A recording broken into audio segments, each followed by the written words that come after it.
What's up? Not much. This is really intimate. Yeah. This is crazy. I don't have, and I don't have any what do you call it, cans, so I don't know if this is actually recording, but I'm used to having like headphones, so it makes me a little uncomfortable when I'm talking on mic and I don't know where it's going. It feels like I'm talking and like someone's listening, but I don't know who. It's weird.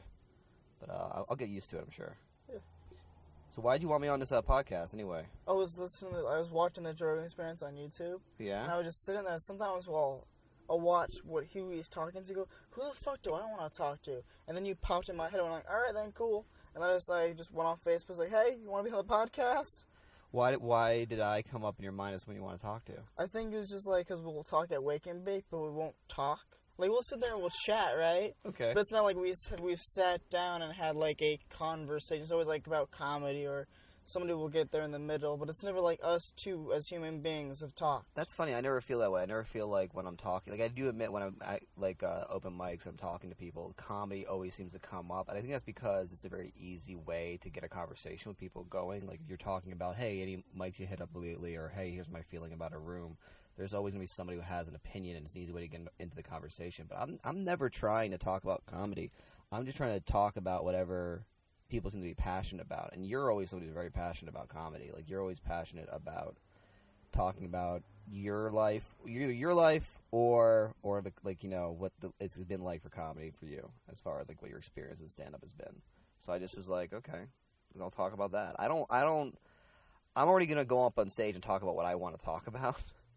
So there's no reason why I should be doing my bits and my sets with people like before I go on stage, because then I'm going to hate myself. Because then it's going to look like, then I'll go up and someone I was talking to will be watching me and be like, oh, he's just fucking trying to set on me. He wasn't actually having a conversation. I don't want that to happen. That's why even sometimes when I get an idea, when I'm talking to somebody for a bit, I'll hold it till the next set that I do. Just because I don't want them to think I was using them for material. So wait, if you're in a conversation, you just get an idea, instead of like continuing the conversation with the idea, you'll keep the idea. I'll talk to the person about the idea. Yeah. My point is, like, we might talk about something and be like, oh, that's a great bit. Like, that's something I would love to talk about on stage. I don't want them to think that I did that as my intention, because I'm actually very paranoid about people being suspicious of why I'm talking to them. I don't want people to ever think I'm using them, or that, like, because at least with my friends, I've got a very, like, long history of being kind of a manipulative bastard. So when I'm talking to people, I don't want them to ever think that I'm just using them. So I try very hard to make sure that I'm just like genuinely in the conversation, talking with them about whatever's interesting to them. And I would hate to get up on stage and have them be like, "Oh, he was just talking to me to get material." Like especially when you're with other comics. Like sometimes I have to. Like, I'll never forget there was one time I was talking to a guy who was another comic, and and he went right before me, and I had to bring up our interaction when I got up on stage, because he was just so interesting on stage that I felt like he was the one thing everyone needed to talk about. But in general, I try not to, like, I don't know. I just don't. It's weird. Like, what do you think about it? Like, how do you feel about that kind of stuff? It's intent. Like, sometimes maybe people talk to you, but it's like they're not like comics. They're just business comics where they're trying to get in with you because they're networking. They're networking, but not even like, hey, I'm here to network. It's like, no, I want to see what I can get out of you for the next future or whatever. And then there's sometimes we're just like, you have conversation. And well, that's the thing. I'm trying to just have conversation. Yeah. I really don't like the idea. It might even be to a detriment. I realized like 2 nights ago, actually, like that I really hate talking to people with the intent of, like, I'm going to get something out of you surreptitiously, if I'm using the word correctly. Like, I don't like, if I want something from somebody, I like being like, look, this is what I'm looking for. This is what I need. I will do stuff to get that. Let me know how I can make your life better so you make my life better. But when it comes to, like, talking to somebody and building a relationship, being like, I hope down the road this person ends up giving me a leg up, that stuff just gets me sick. I can't do it. I mean, I could do it. I've definitely done it when I was younger. It's just that it doesn't feel... I don't know about you, but, like, I've had situations like this happen, like, recently, where, like, you get involved with somebody in a relationship, and you think that you're working on something together, but then you realize at a certain point, like, oh, this person's just been using me to get what they want. They don't really care about me. I mean, they might say it, but I can tell now by looking back at our relationship, and I put together the dots, that this person was just trying to get this thing out of me. And I don't even know if they really felt honest or true to what they were saying to me earlier, because it was all a matter of them trying to get what they want. That stuff kind of drives me nuts. So I try to avoid doing that myself. what, are you serious? Well, that's not a big deal. It's not a big deal, but, like... That just seems like common courtesy behavior. Like, and if anything, me saying it makes me feel like a fucking tool and a fake, because that's an easy thing to say, but the truth is, me saying it is me trying to color my character. Like, I don't actually have any proof that that's how I behave. And trust me, like I said, I've got enough evidence that suggests otherwise. That, like, I talk to people with the intent of using them and stuff like that, but I don't know. This is going back to what we were talking about. Like, we haven't had a conversation outside of comedies. It's that, like, I'll just talk about what everyone else wants to talk about unless I really have something on my mind. And usually when I really have something on my mind, it's a lot of me bringing up a subject and people looking at me like wide-eyed and uncertain about what to say, and me going like, never mind, I don't know why I brought it up.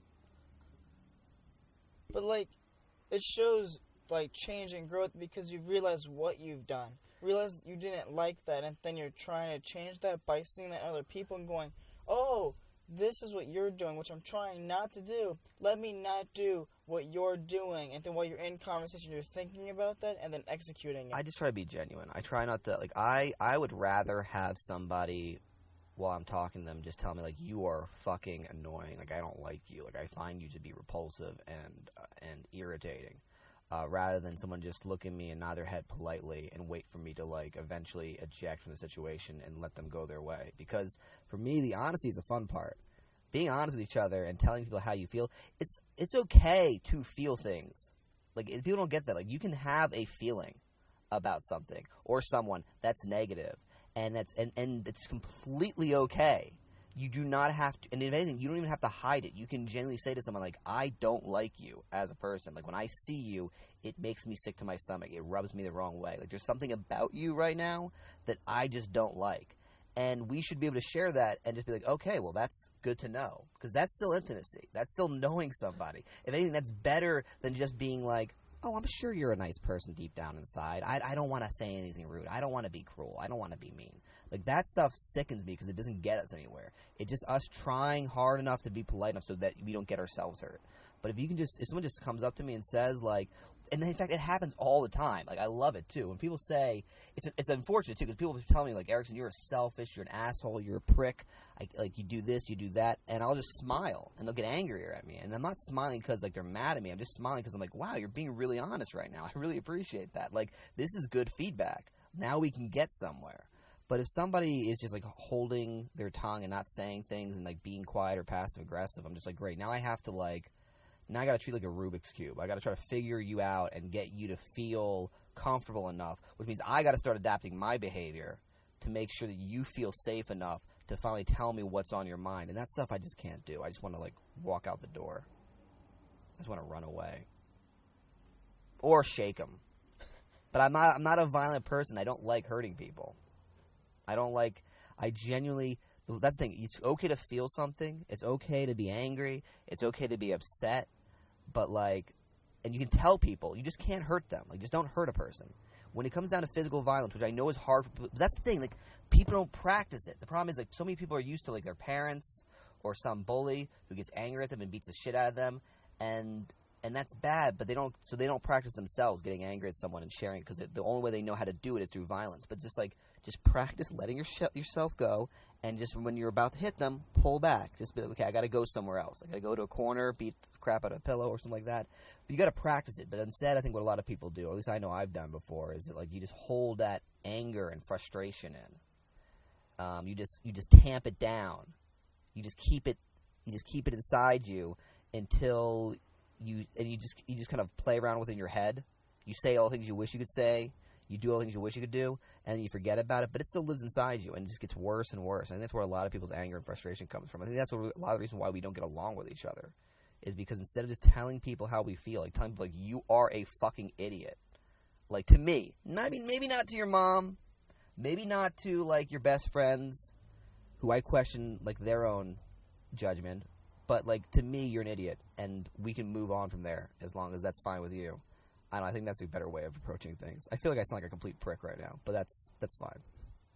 No, you've brought up like a lot of good points. Every time you speak, I'm like, oh, I agree with that. I agree with that. But I think maybe that's why no one laughs at my sets. People are just like, I agree with everything this man says. That's what I when people don't laugh, I just assume like, oh yeah, no, they're listening. They want to hear all of it. That is something that happens a lot. I notice that all the time. I notice people are always.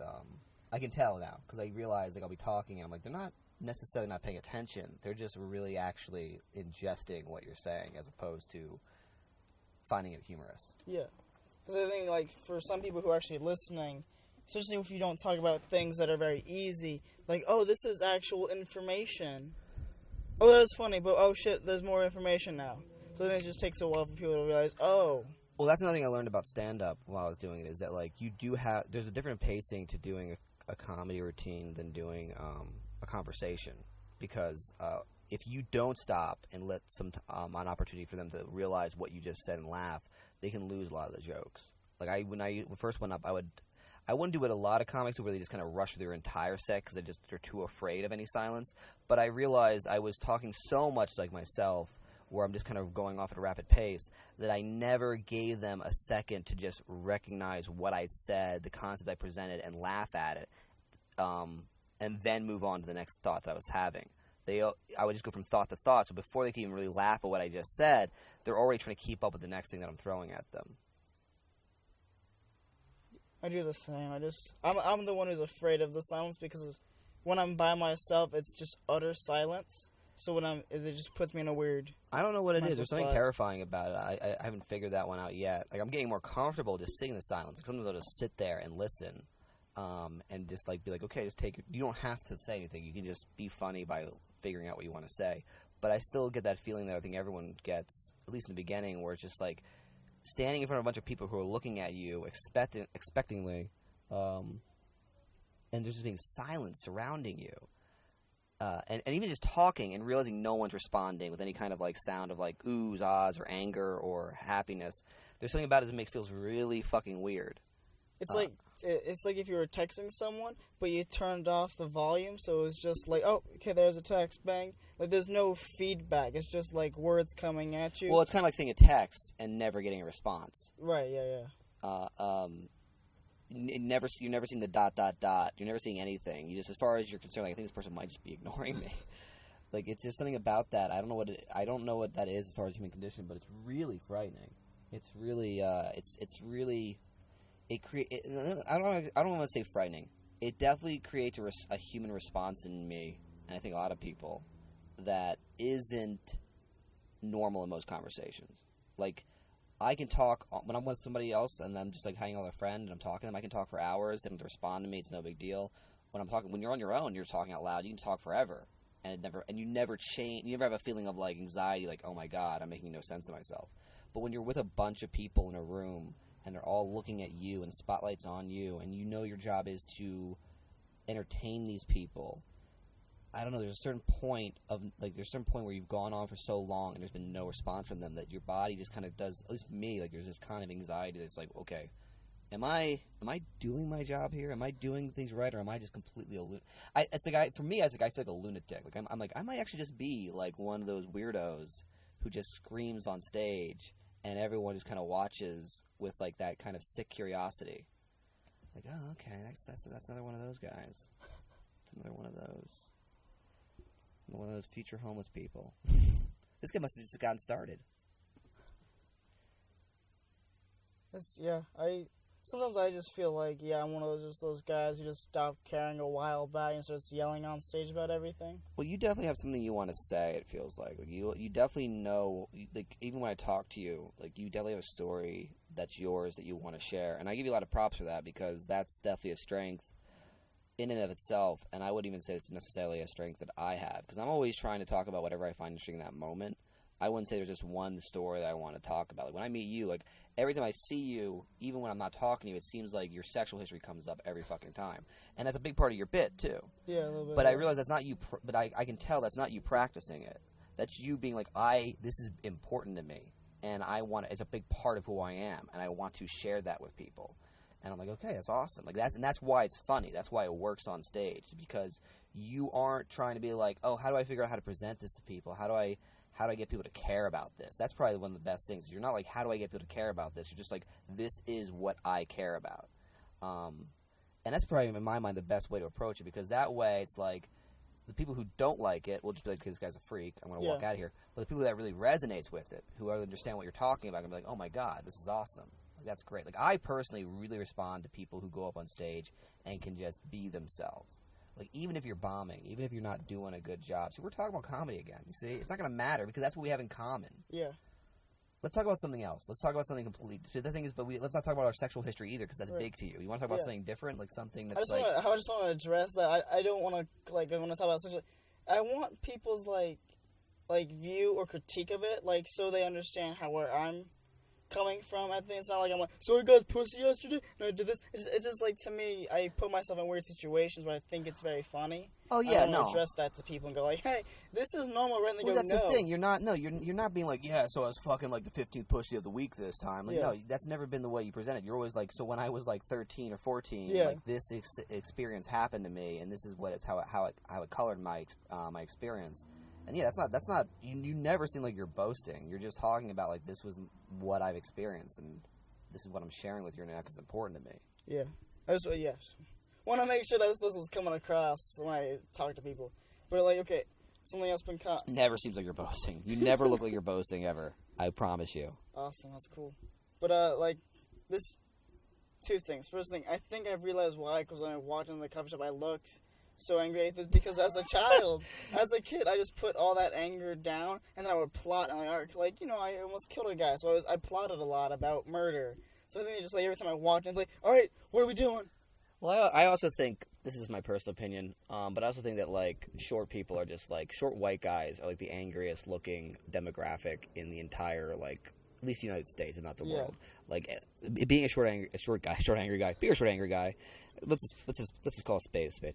But yeah, being, like, I've noticed with, like, other short guys is, like, and it's probably because we're so, like, there's a certain self-consciousness that comes with being a short guy, and a certain feeling of looking like a little bit like a fool, because you kind of do. Like, no matter how well you dress, in fact, I almost feel like it's worse to dress well when you're a short guy, because you look even more like some sort of, like, child getting ready for his bat mitzvah or bar mitzvah, not his bat mitzvah, some other person's bat mitzvah, his own bar mitzvah. I should get those right. I don't want to seem like I'm an ignorant Jew. But, like, yeah, I always feel like when the more, like, no matter how well you dress as a short guy, the only thing that's going to save you is a good camera angle. Like, you need to be able, like, either you're sitting down and it kind of looks like you're a normal person, or you're walking around and there's something that just, like, registers in people's minds as, like, a little bit different. I'm not going to say off, just different. And I think every short guy realizes that after a while, especially after seeing every picture with them in it. You're just like, wow, I don't look like I belong there. So when we walk around, we always have a little bit of that kind of, like, defensive grimace of, like, who's gonna fuck with me this time, as if we've ever been fucked up with that much. Like, I didn't get picked on that much in high school. I don't get picked on that much at all. But there's still that little bit of, I guess it's almost of that kind of like, it's almost I hate using evolution as a way of explaining things, but it could almost be a biological thing of being like, I'm a guy, guys fuck with guys, people can eat me easier, so I'm going to walk around like I'm ready to fight so no one fucks me, which is totally, by the way, like, not the way to go. Like, if you think about it logically, like, as a human being, even if you're short, even if you're handicapped, walking around with a grimace is not going to incite people to be like, oh, I better not mess with this person who's clearly easy for me to dominate. Like, that's not going to help. But it is a natural reaction. And so I think when you walked in, knowing that you're walking in as a short guy, knowing you're walking in without the intention of buying a drink, knowing you're just looking for me. And I imagine there's a little bit of, like, insecurity, because I do a podcast. Even just when I ask someone to come do a podcast, there's always that fear that, like, they're not going to show up or they're going to, like, bail last minute. So for me, I can understand you going in there and being like, am I going to come in here like a complete fool? Am I going to come in here as, like, a short little white guy looking angry, not buying a drink, and then my guest is not going to be here, and I'm going to have to figure out a way to walk out of here? Like, in my mind, me living as you, there's a lot at stake socially. You know what I mean? There's a lot, like, this could be like a beginning, and this is the beginning of the day. This could be this very bad beginning of the day, because then you go in there, and I'm not there, you're still short, everyone's looking at you, you're not buying a drink, no one's on your podcast, you're behind creatively, you're fucked. That would be to me, I'd have anxiety walking in the door. So I just understood that. I was like, okay, I get it. But I thought it was funny because you did walk in looking like you wanted to, like, kill somebody who owed you money. Or maybe, like, your kid ran away and, like, you were trying to find him out of concern, but also you were going to smack the shit out of him as soon as you found him. Yeah. You guys see little boy come in here? Looking for Timmy. I'm looking for Timmy. Right. Have you seen? I knew I walked in weirdly when people kept staring at me. I'm like, oh, why? There was I assume they all knew you. So like, oh, hey, look, that's Ericson's friend. I'm like, now they're still staring at me. Oh, I definitely quickly jumped into, like, it's so funny. People call me such a prick and such a bully, but, like, when I care about somebody, I work hard to make sure I take care of them. I quickly jumped into that very, like, okay, make sure everyone knows he's cool, make sure everyone knows he's all right, make him feel comfortable, make sure everyone else feels comfortable, just handle the situation like you're cool, just be smooth about this. Not like anything could have ever gone wrong. The only thing that could have happened is it got more awkward, which would have been a great story. Yeah. But it was funny. Just some lady like, we don't need to use this. Like, why'd you pull a gun out? It's the morning. Why? Because you're going to kill us. Well, no one in there has a gun, I assure you. But like I said, you walked in there like you had business to do. And I was like, Jesus, man, you can. But I get it. Like I said, I get it. There's a lot of factors at play there, and I totally understand them all. I also always wanted to play a gangster in a movie, so that might be it as well. You would do a great job playing, like, yeah, like the little hard ass, the guy who, like, who's got a little bit of a temper, like you don't want to. He's kind of a wild card. You don't know where he's coming from. Like, he's very sociable, but then you just say the wrong thing and he snaps and, like, takes out a hammer and just starts, like, beating you to death with it. Yeah, that's yeah. If I could just, like, be in two kinds of movies, gangster movies and heist movies, that'd be fantastic. What I want to do right now is I really want to play an asshole. Like, I want someone to cast me where I can play, like, a ridiculously cruel and utterly unsympathetic asshole so I can get that out of my system and feel better. Because that's what I want to do a lot of times, is I just want to, like, lately I just really like, I think it's all the anger I got in me. I just like bullying and harassing and criticizing people, not out of like a need to ruin their day, but out of a way of having fun. Like, I really enjoy a good slag. Like, I really enjoy when you can make fun of somebody and pick on them in a way that's like creatively critical, like in a way that really says, hey, like, we're all kind of fucked. Like, I would love, like, you can fuck with me too, that's fine, let's make fun of me too, let's all make fun of each other, because I don't know, that's like going back to what I was talking about, having feelings. Like, that's the healthiest way to deal with feelings. It's like, I'm angry, I'm frustrated, I'm taking it out on you, but you can take it because we're friends and we're here for each other. I'm not going to hit you. I'm not going to diminish your character. I'm not going to say, like, you're not, you don't have a right for feelings. I'm just saying, like, let me just get let me get this poison out. It's like a way of sucking out the poison. Like, if your friend got bit by a snake, a venomous snake. Yeah. Although that'd be pretty funny if it wasn't venomous, you still did this. Would you suck the poison out of them? Yeah. Out of their ass. Would you suck it out of their ass? And I mean, like, it's right next to, like, the asshole, too. Like, it's That'd like... be a funny story, just in general, so it's totally... Yeah. But let's say it's not even going to be funny. Let's say it's not going to be funny. Let's say the whole world's watching. Like, there's people in the distance that can see you with binoculars. Like, it's not going to be funny right now. Would you suck the poison out of that person's ass? It's like your best friend. Oh, yeah. Okay, what if it's like their ball sack? Would you suck it out of their ball sack? Like, I'm kind of destroying the metaphor because now I'm just curious how far you go. My point is, like, it's my best friend. I don't want that person to die, because then if they die, I don't have a best friend anymore. I like how it's a selfish thing.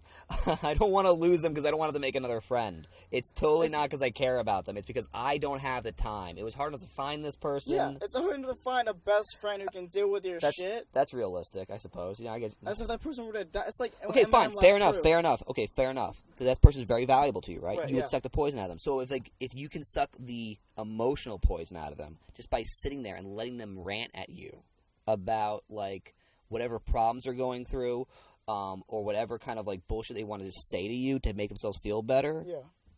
Like, would you not let them do that? I would, but the thing is, do you come at people with it like, hey, by the way, I need to rant, or I need to buff, or do you just like say, hey, what's up? I would bang, bang, bang, bang, bang. Ideally, I would like. Well, I'll tell you what I do right now. What I do is I see, then people say, like, you look really angry. I'm like, I am, and that's all it ends with. It just ends with, like, I'm an angry person. And then, like, they say things, and inside my head, I'm just like, I wish I could say that, but I know I'd piss them off. Or sometimes I say it, and then we get into an argument.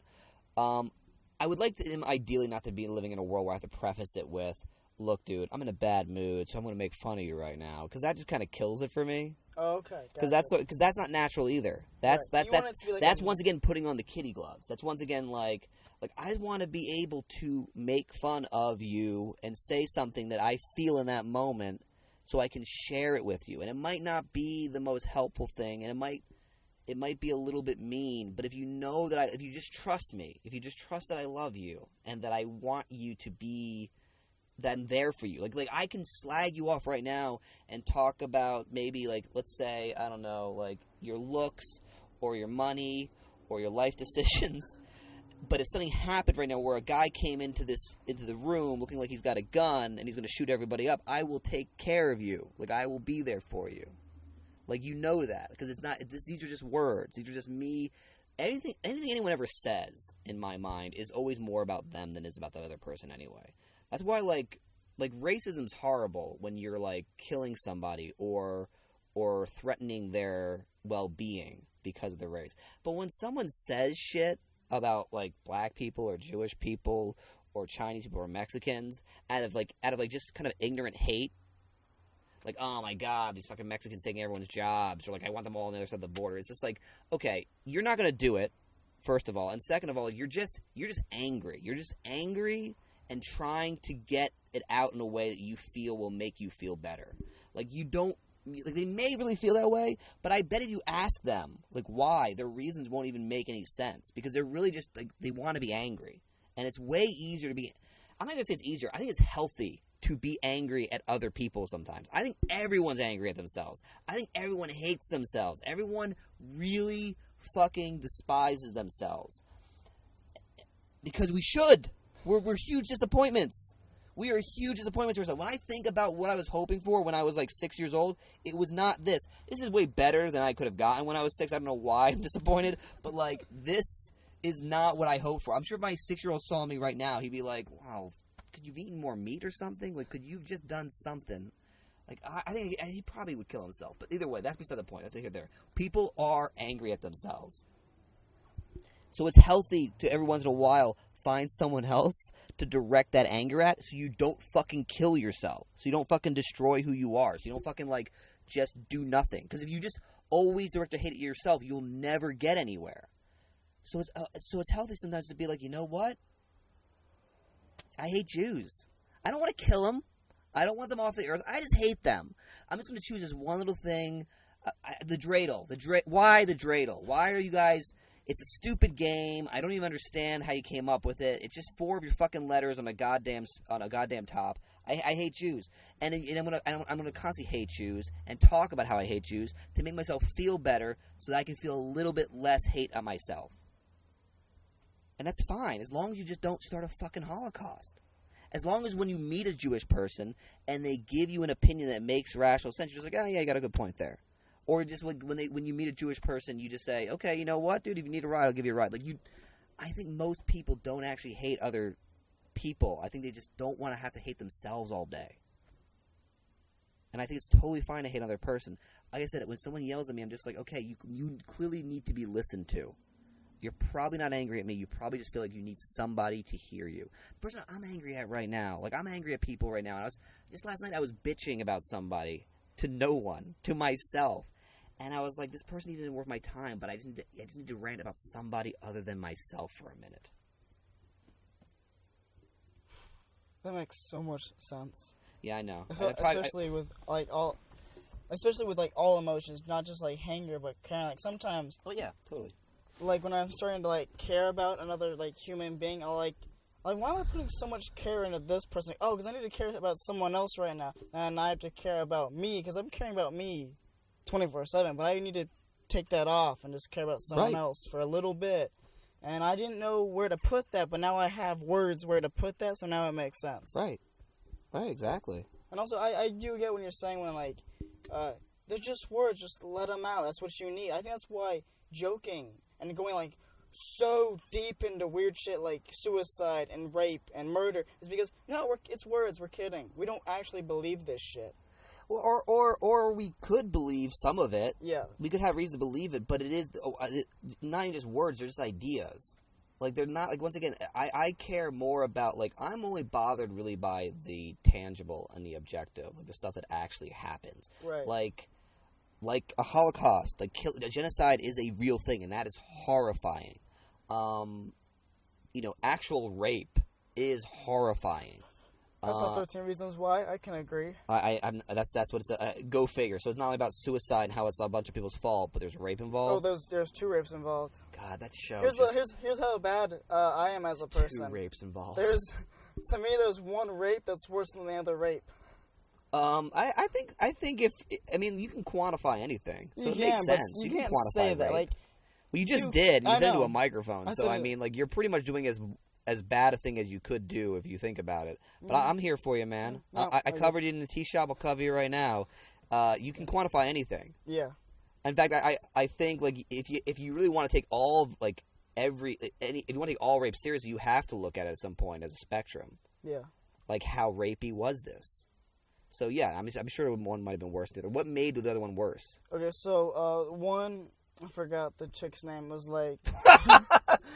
It didn't really matter to me at the time. I was too busy jerking myself off. I suck at names, so I'm like, I don't know how to fuck. I don't know. So there was like one, and then there was the other one. God. The main character's hand was raped, was in a hot tub at a party, right? And just like you just saw like her soul leave her eyes, and she just kind of stayed there and just went limp, like a gazelle being eaten by a lion. Yeah. And her character was so strong and so smart for being in high school. I'm like no, you like to me she died that when she got raped. Wait, what do you mean? I'm not trying. Just so you know, I'm not trying to put you into like a trap. I'm just really curious. It's fine. What do you mean by she was so smart and so you said something about she was so smart and so something for high school. Oh, so strong for a high schooler. Right. Because when I was in high school, I wasn't smart or strong. I know I wasn't. But are you saying you felt bad for her rape because she was so smart and so strong? Yeah. Okay, that's interesting. For me, like I just like. Also because she was violated. Right, like I don't. I never heard someone got raped, and I was like, well, you're kind of a wimp anyway, so I'm not surprised, or I'm not even feeling that bad about it. I'm sorry. I totally just pointed out like a problematic thing that you said for no other reason than. But here's the thing. Like, here's the thing, though. I wasn't doing that like most people do, where it's like I'm trying to show you how I'm so much like better than you. Like I'm not trying to one down you for myself. Like for me, asking that question, like you might have had like a really in-depth, self-aware reason for saying that would have totally opened my eyes to like why that's worse, and that's justified. So I had to ask because I'm curious. I'm not trying to make you look like it could be a dumb reason, right? But it could also be like, hey, you know what, dude? Like I just like everything she had done up to that point had gotten her so far she got herself out of so many jams, and to see her in such a unfortunate and inescapable situation, knowing that she made all the smart moves, knowing that she was aware of the dangers and was playing things safe, broke my heart. Like that could have been the reason. So I was just curious. No, and I'm very thankful for that question because I've realized I'll just talk and I'll tell a story, but nobody will ask me questions or anything, and then like the story's over, and then it's like cool, great story. Like no, I'm telling you a story because I'm trying to figure this out. I'm trying to understand what I did right, what I did wrong, but by you asking me a question, making me stop, making me think, that's how it works. That so much because I don't get that often. I'm like, I want my brain to evolve, and to evolve you need questions. But if no one's asking you questions, I can't evolve because I can't think of a different perspective of how I've been looking at it. Totally. So by someone asking me going, oh shit, let me think. This is what. And then I just gave that to you. So I don't find that diggy. I find that useful and helpful and wanted because I'm making sure because I know we don't know each other that well. Yeah, no, I'm good. And this is pretty. I will say it's pretty nice having a conversation. Yeah, that's why I like these. That's what it is. How long have you been doing this for? This one or like just podcasting in general? I mean, not this podcast, not this episode. I know how long we've been doing this episode. No, I meant like because like I've had multiple podcasts, but each one I didn't feel was right. Like, how do you feel about this one? Oh, this is where I'm supposed to be.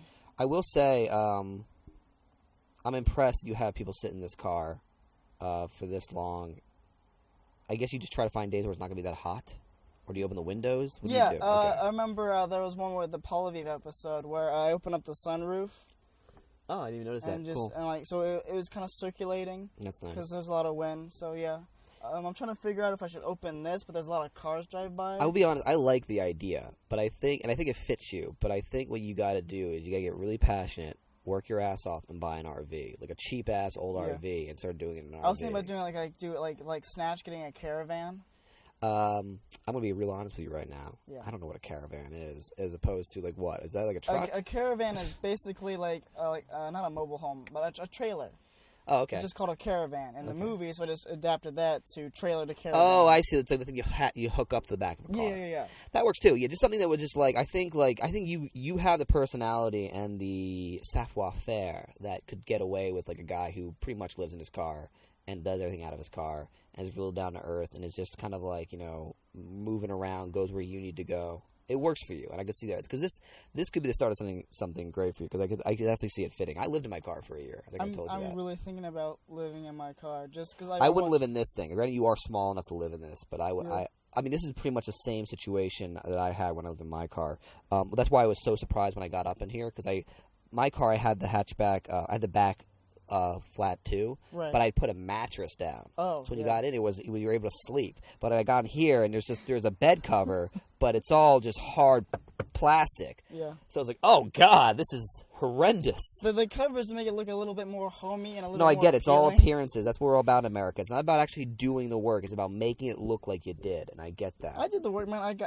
It took me a while to search for these beanbag chairs. I did the work, man. I went to like 3 Spencer's before I found this shit. I went to Toys R Us, dog. I was like, hey, you got beanbag chairs? They go, yeah, in the kids section. I'm like, okay. Where's that? Wait. You were at the toy store, and they said we got beanbag chairs in the kids section? Yeah. At the toy store? Yeah. Was there like an adult maze you go through, and all of a sudden it's a bunch of blow-up dolls? Like, what the fuck are you talking about? The kids section in toy? It's Toys R Us. The whole thing's a kids section. But like the kid, like the little kid, like the Oh, kid. like the toddler section? Yeah. So I had to walk back there. We got Lego section, Barbie section, Star Wars section, 12 to 6, 6 to 4, and then toddler section. Yeah. I gotcha. Okay. Stuff for the like room and shit. I was like, oh, okay. And I'm like, well, this would totally fit in the back, and it's brightly colored. Do you think when we get past gender and race that we'll become like completely obsessed with ageism? Like maybe like once we don't care if you're black or white or gray, once we don't care if you identify as male or female or it or they, like we'll be like, who are you to say what a 12-year-old's allowed to have? Who are you to say what it means to be 6? There shouldn't be a toddler section. I'm still a toddler. I've been a toddler for 38 years. I still suck milk from my mom's breast. Yeah, no, that would totally happen. Because like, you think about it, man. The people I look up to still dressed like they're 20.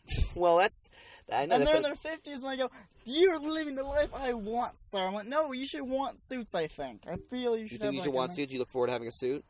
Yeah. I remember I was listening to... Because we just got done talking about how, like, short guys in suits look kind of silly. I know, but Kevin Hart pulls it off, and we're about the same height, so...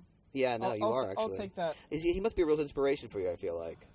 But it's because when cause he hasn't evolved. Like, he's evolved as a businessman, but when it comes to comedy, I go, oh, you're just doing the same shit you've always done. Well, that's the thing. Fine. He's turned it into like you say, he's turned it into a business. Yeah. Like, he's not, I don't think he's very, I'm not going to say he's not concerned about being funny. The guy, I've heard him talk, he's definitely concerned about being funny and making sure people have a good time. But that's the thing. I think he cares more about touching as many people as possible, rather than as a comedian always transcending his work. I think that's the thing. Like, you know how they have that pick 3 thing? You can have it either like fast, cheap, or fast and good, or whatever. Like, you can pick it's fast, cheap, and good, but you can only pick 2 out of the 3. Yeah. I think with comedy, like, if you can have a bigger and bigger crowds, you can have a bigger and bigger crowd, but you're going to hit a ceiling of how diverse and funny and transcendent your own comedy gets. Like, if you take Seinfeld, for instance, like, he's still famous around the world, and he still sells out everywhere he goes, but he's been doing pretty much the same act for the last 20 years. Like, he's gotten a little update and some jokes and stuff like that, but it's nothing. There's nothing. It's still Seinfeld. Yeah. It's still stuff you've heard 1,000 times before. People like Bill Burr and Louis C.K., I think, are where they are right now because they keep on trying to do something different with their comedy. They keep on trying to find new things. But even then, like, I guess I don't know, actually. See, I hate talking about stuff like this because I realize that, like, I am at such a low level of success and I'm really just an outsider giving my own opinion about it. But I do think that a lot of times, like, the comedians that I love are ones that are always challenging their audience and their expectations of what they want from them.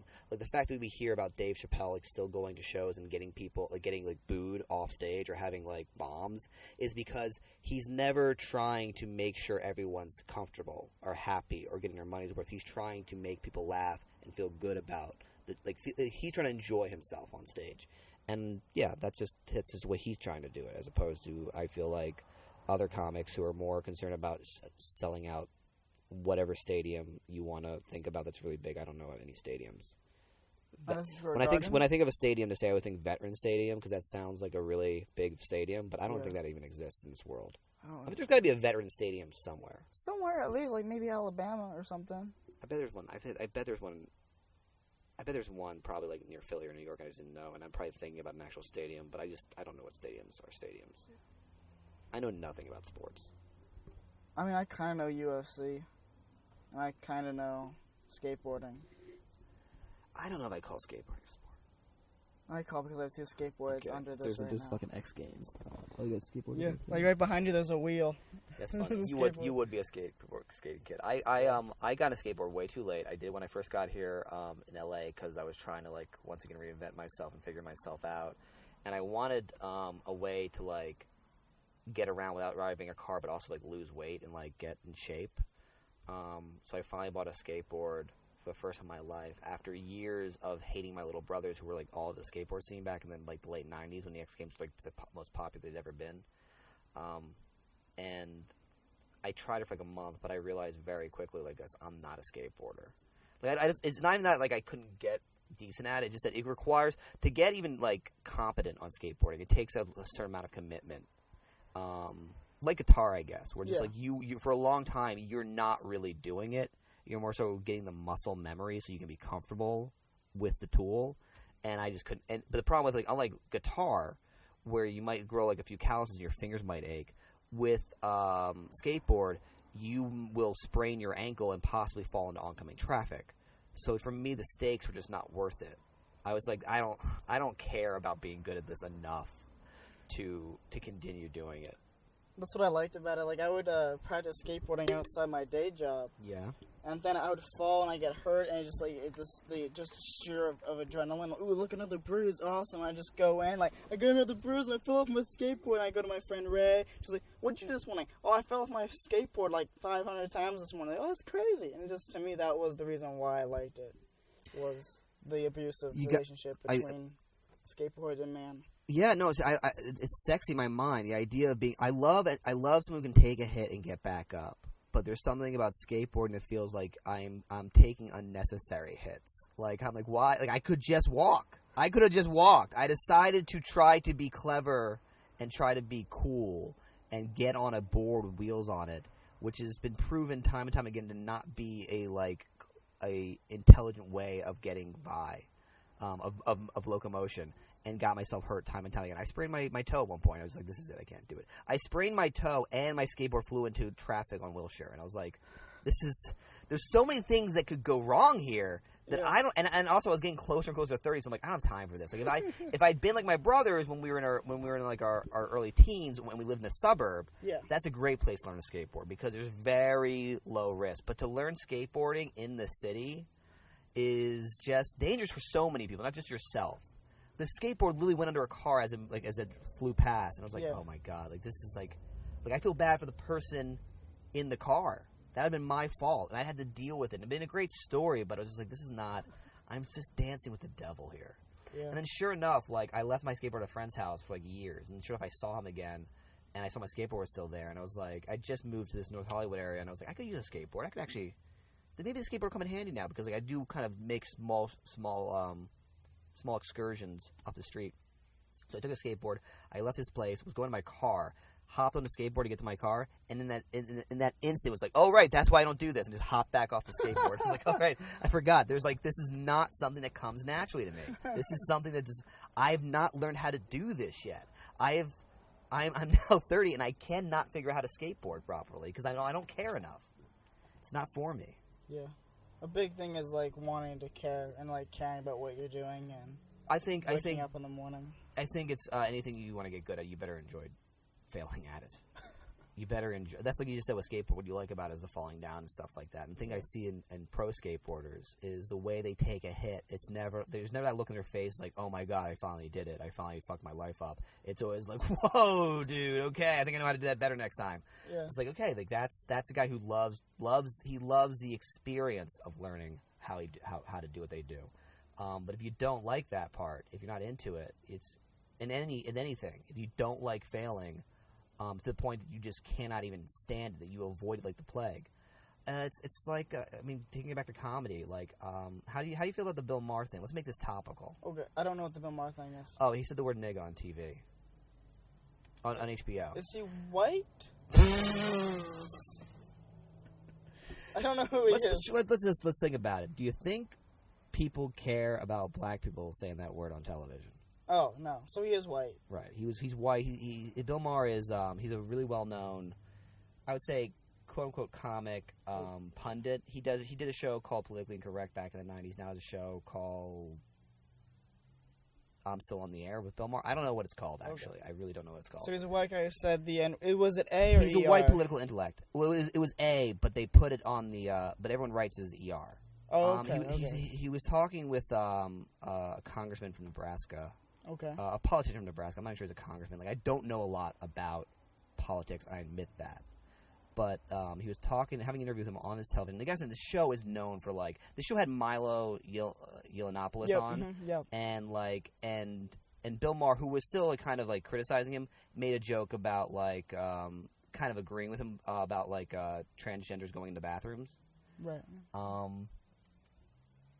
So people were kind of getting a little bit like aggravated with him, and the congressman was saying to him like he was saying about like, we'd love to have you come over to Nebraska and have you in the fields. We'd love to have you working with us, working for us in the fields.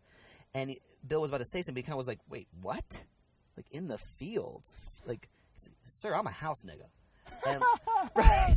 And first, everyone was having some laughs and groans. Right, yeah. And then Bill Maher goes like, "It was a joke," and of course everyone laughs. I love how, by the way, how that happens still in audiences. Like, even I get that moment where I'm like, I'm joking, and then everyone loosens up.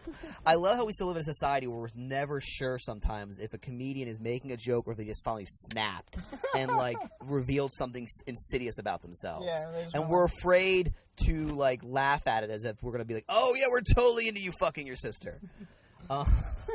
It blows my mind. But he said that, and it became a lot of news. And I think it's already like toned down now. But it really got me like viscerally upset because as a comedian who does like challenge a lot of stuff on stage and tries to do stuff that feels a little bit on the risque side, right, or edgy, I just get really irritated. Not even by audiences being against it, but I talk to some comics and I'm like, yeah, he shouldn't have said that. And I'm like, if you're a comic and you're approaching the idea of trying something that you find funny out in the moment as something you should censor yourself and failing at as something you should lose your job for, you're just never going to make it. In my mind, as a comic or as anyone, because what you're saying is that there's certain places I won't go, out of fear, out of fear of the repercussions, and I just feel like that's stifling for creativity. Once again, like if you don't want to harm people, like if he said that and everyone got up and started like making like hangers nooses and burning crosses, there's a problem. Yeah, he should be, guys, calm the fuck, security, get in here, let's shut this down. But if just trying to make people laugh or trying to like do your job of being an entertainer, or just trying to do anything well, like you got to be willing to like really put a lot on the line, I guess, or just like put yourself on the line. And I got really upset that people that I get along with and like that it's 2017. We've already had comics talk about rape and race and say things that are like really edgy about gender and just all sorts of like political like taboos, and we're still getting upset and surprised and demanding of retribution against them for just taking a risk. And I guess that's what it really comes down to. When people take risks and people shun them for it, I'm always like, that's just, you're hurting yourself, you're hurting them, you're hurting society. Because what you're saying is like, and it's always progressive people too. It's progressive people say that like, you shouldn't do that. I'm like, you don't understand progression comes from taking risks, from challenging things, from expressing yourself and trying your best to find new in the old. To tell people like there's certain things you can't say, there's certain things you can't do, there's certain things you shouldn't think is to me the complete opposite of progressive. I'm sure I'm sounding right now like an alt-right lunatic to some people, but that's fine. I guess I hate talking about politics for this very reason because it's such a dicey thing. But it's definitely how I feel. So I guess my question was, you don't even have an opinion about that. I just basically use this now as a platform for me to talk about Bill Maher. I don't even like his show. That's the thing. I don't even like him as much as a comedian. Right. I think he's an intelligent guy, but his show is one of those political comedy shows that uses comedy as a substitute for intellect. Like, there'll be people talking about real, like, hardcore, relevant topics that should be talked about and debated about, and there'll be people who will be making impassioned arguments for their side, and then Bill will just make some sort of glib one-liner that's really funny and clever, and everyone in the audience laughs and claps like he fucking shut that guy down. And like, all he did was just like he just ironically criticized the guy. Like, he didn't actually add anything to the conversation. He was just like, yeah, I know, if you think these things. It's like, what the fuck, dude? Like, try to have an actual conversation about it. Stop trying to get the audience on your side and start trying to make them think and make them grow. I don't even like that show that much. I don't even like a lot of political shows that much. Political comedy shows. I don't like political shows either. I'm just saying, like, when it comes to comedy, I don't like the way that we I've read an article that said recently that we're like in a golden age of political comedy. And I'm like, I think this is like the worst age of political comedy you could possibly imagine. It's bullshit comedy. And you can blame Trump for that one, actually. You can actually blame him for that one. No, I blame for comics to wear blue flannels and don't want to talk about Trump. I blame them. They wear. Like, you've noticed there's like a consistency of them wearing blue flannels. It was just one time I was Mike where I saw two comics wearing blue flannels and they both talk about the same thing, and I went, oh, okay. I saw two of them, so I can now make a generalization. That's what I did. So just in my head. I love stuff like that, man. I love it. I started wearing my blue flannel because of that. I was like, I had a favorite one. Like, no, I can't do it no more. That's some bullshit. And that's just human. I love it. It's just human, dude. I saw one episode of that MTV show, not the one where like Room Raiders, where like you basically have like three people who want to date one person, and that person like looks at all their rooms. Oh, yeah. And judge the person based off of that. Oh, God. And one girl was in a guy's room who happened to be kind of short, and all he owned apparently was like blue plaid, actually. He wore like a bunch of blue button-downs. Right. And she's like, I think this guy kind of likes blue. And when she did, I realized that I owned like at least like a few blue button-downs. Like, not a lot. It wasn't my entire wardrobe, but there was like a few of them. I was like, oh, my God. And I made a generalization. Like, short guys love to wear blue because... blue button-downs, because it makes them look a little bit more attractive than any other color, because they don't want to take risks. And I was like, fuck it, I'm out of this. I'm not wearing blue ever again. I stopped wearing blue tops for like the longest time imaginable. Like, I would avoid blue as a top color. I still do. Like, I'm wearing a lot of blue right now, ironically. You're wearing double blue. I know. Right well, now. I've come a long way. I've grown as a person. But just I remember that moment. I was like maybe 14, 15, probably 16 or 17 actually. But I just remember being like, okay, that's it. Blue's gone. I'm done. I'm generalizing this way now. Because I just saw it. I was like, I get it. I also try to avoid wearing the same color, like both top and bottom, because that's another trick that short guys use to look a little bit taller. Yeah, fair. I do it. Oh, yeah. Well, I already went through the whole thing that short guys go through, where you read the articles, you try to figure out like ways to like look more attractive and be taller. I've worn the lifts and shit like that. I've done. Oh, you went that far, dude. I went as far as looking up like what the surgery costs to get your legs extended, but also like just realizing that even if I did indulge in that, I would look more like a freak. If I did that, I'd have to do it like way beyond necessary. I'd have to make my legs really long and my arms really long so I'd look like Jack Skeleton. Yeah. Like, I'd have to make it like a kink thing, where just like, I just really want to be Jack Skeleton. I just really want to be a ridiculously weird-looking, tall stick figure. He had a great suit, if we're being honest. But the same thing you did with the research. Yeah. I did the same thing with penis research. I was trying to figure out what the normal sizes were, and like was like good enough, and then like the surgeries for that, if that was like a real thing, and then like the pills. Like, I did like a lot of research trying to figure out, because I got freaked out because like on Comedy Central late at night they would have the penis enlargement commercials, and they have some where there's like 5 girls, and they would say, well, what do you like? What do you like? And half the time I didn't give a shit. If there was one girl with glasses, I'm like, oh, maybe you're gonna be different, and she was the most critical one. I'm like, no, but I liked you. I I wanted your opinion to match my opinion. And I got sad and I got scared, so I started Googling, trying to figure that shit out.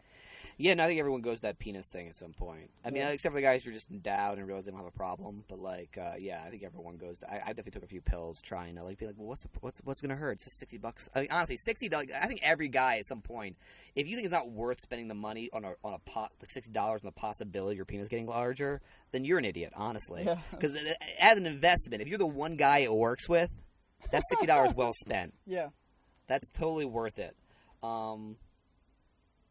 I don't know how else to land with that. That's just how I feel about those pills. Anyway, I gotta get going because it's getting kind of hot in here. How long have we been going for? 54. How about we'll do the final question? Oh, do we actually have questions? I didn't know that. That was just you made it feel so casual. You got final questions? I wanted to be a casual, but then like when we become friends, then I asked like a final question. I thought we were cool before I came here, but okay. Cool. It's different because like you ever like talk to a girl, then you like move locations and then things change because like we're so comfortable here, but when we go over here, it's so. Well, I didn't know awkward. you were trying to fuck me, so that's a whole different story. We are in the back of my car. By the way, I like how what I just done is I basically suggest that I only talk to women if I'm trying to fuck them. They already think it anyway. I don't care. They can keep on thinking that. All right. So there's like 2-3 questions. Just like you can choose whatever question you'd like to answer. Then we're done. Okay. Song that best describes you as a person. Jesus Christ. A quote that ignites your soul, and then a powerful lesson you've learned recently.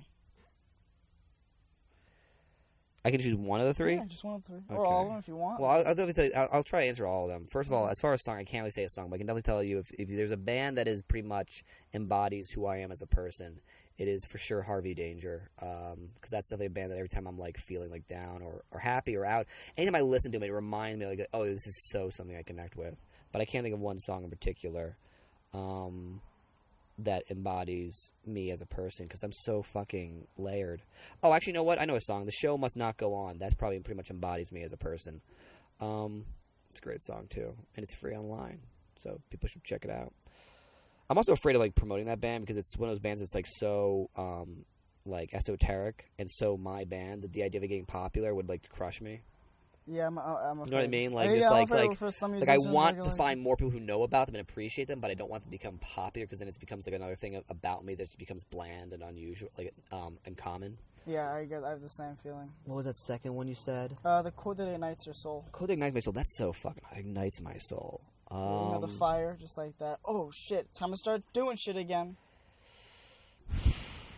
I've thought of quotes too. I think of great quotes that like. To keep me going, and then I write them down. I forget where I put them. And by I forget where I put them, I mean they get so far down in the notes document that I just never can find them again. Yeah. I don't. That's the problem. I'm one of those guys who really wants to knock out of the park when it comes to this shit, and that's what's always horrible for creativity is when you're trying to like come up with the end all be all. Yeah. But I can't really think of. I mean, it could be that, or it could be the fact that, like, I'm slowly cooking, like, a rotisserie chicken right now, but... I've known someone say something like, should I say something? Nope, don't say shit, little buddy. No, let your audience, let your guests say it. I'm used to this, because, like, I did another one called Backseat Therapy Session, where I'd hook up with, like, a little camera, and then I would sit there in the car on my lunch break, at like noon, and I'd slowly cook. So for me, I'm like, oh, old times. Oh, I'm used to this. I just recognize I'm about to like go out and see other people, and I'll be wondering why like I look like I just done a mile run. But I'm cool with it, dude. Like I said, I stood in my car for a year.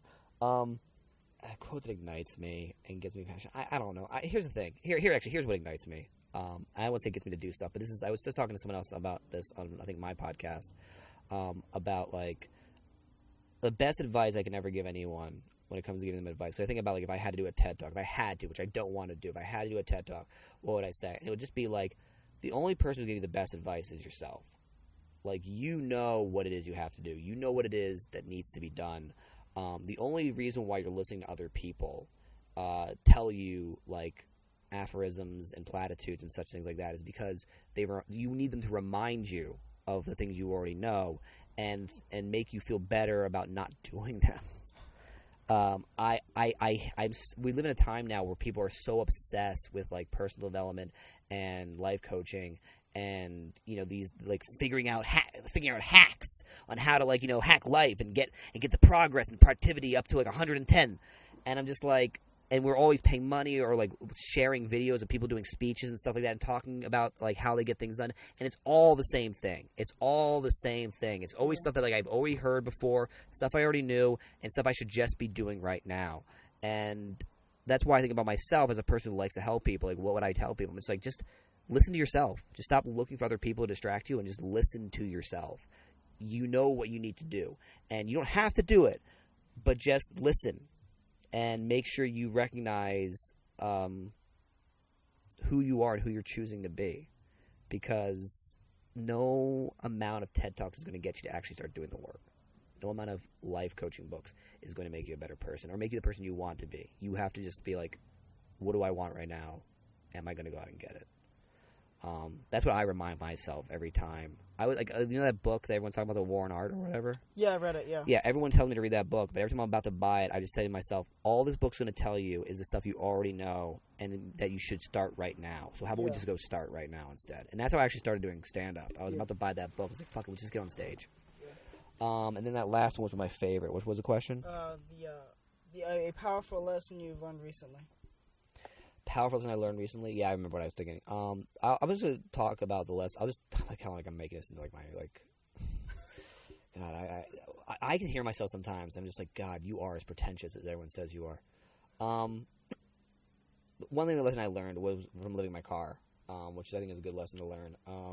Is that like living in my car, I want, part of it was indulging a bit of a privilege because I could have just gotten like money from my parents or something like that to like help me get a rent, but I wanted to work as little as I wanted to work, and I wanted to not have to pay money, and I didn't want to have to ask him for help. So I wanted to live the life of an artist for a year, because you hear stories about like, oh, Chris Pratt lived in his car for 2 years before he made it, or so and so lived in their car for so many years and they made it. And I was like, well, I want to make sure I do that before it's too late, because I will be married hopefully at some point. I'll have a family at some point, so I better do this now so I can earn that like credibility. And I did it, and I did for a year and change, and I got out of it, and I got an apartment, I got a place to be. And what I realized was that all I got out of that was the experience. I didn't get an acting role. I didn't get a stand-up career. I didn't get a film finish. I didn't get a record deal, or I didn't sell out a gallery. Nothing artistically really, nothing quantitatively came out of that. And then what I'm saying is this, that like just doing something for art doesn't mean you deserve anything in return. Like what I realized is that like just because I did what an artist does doesn't mean I deserve to have any sort of success. Doesn't mean I get anything in return. There's no intrinsic value to suffering for your art, other than whatever you personally get out of that. And what I got out of it was that I got some insight to what I can do, or what I'm willing to do for my art. But there's nothing I've gotten, literally, I can actually say like I literally got nowhere farther creatively with that than I would have if I hadn't done it. So just doing it for the idea of like, I'm going to live in my car for a year and then I'm going to make it, which I will honestly say like was a kind of an idea in my head at the time, was silly. But it did teach me a lesson of being like, just doing something for the glory or the idea of like, I'm going to karmatically get something out of this is still being selfish and being ego driven and being kind of like the idea of like, it's just like, is this even making sense? Oh, it makes perfect sense. Like the whole idea of like people, see, I was like on stage for a while now and I was getting no response. I was like getting worried if like I was just rambling. Nope, I was listening. Yeah, like just the way people say like, I suffer for this. I've given up so much. I've sacrificed so much for these things. Totally true, totally valid. But that doesn't mean that anyone owes you anything. That doesn't mean your art's good. It doesn't mean that your people should be watching you. It doesn't mean you should have more fans. It just means that you care a lot, and that's admirable. But it doesn't make you good at anything. Yeah. Fan-fucking-tastic. Do you think so? Cool. Oh yeah, it was awesome. Great, cool.